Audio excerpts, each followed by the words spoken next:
തന്റെ ജീവിതത്തിൽ അധികം ചർച്ച ചെയ്യപ്പെടാത്ത ഒരു സംഭവമാണ് ശംബരാസുരനെ വധിച്ച പ്രദ്യുമ്നന്റെ കഥയും രതിയുമായുള്ള അദ്ദേഹത്തിന്റെ പുനഃസമാഗമവും.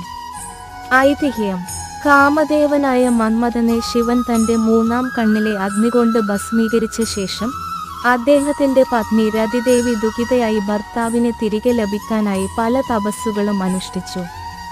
അപ്പോൾ ദേവന്മാർ അവരോട് പറഞ്ഞു, മന്മഥൻ ശ്രീകൃഷ്ണന്റെ പുത്രനായി ഭൂമിയിൽ അവതരിക്കുമെന്നും അപ്പോൾ അദ്ദേഹത്തെ തിരികെ ലഭിക്കുമെന്നും.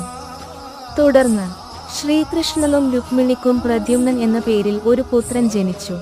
എന്നാൽ ഈ കുഞ്ഞ് ജനിച്ചയുടൻ ശംബരാസുരൻ എന്ന അസുരൻ പ്രദ്യുമ്നനെ തട്ടിക്കൊണ്ടുപോയി കടലിൽ എറിഞ്ഞു. ശംബരാസുരന് ഒരു വരം ലഭിച്ചിരുന്നു. കാമദേവനായ മന്മഥനിൽ നിന്നല്ലാതെ മറ്റാരിൽ നിന്നും തനിക്ക് മരണമുണ്ടാകില്ല എന്നതായിരുന്നു അത്. അതുകൊണ്ട് മന്മഥൻ ശ്രീകൃഷ്ണന്റെ പുത്രനായി അവതരിക്കുമെന്നറിഞ്ഞപ്പോൾ തന്നെ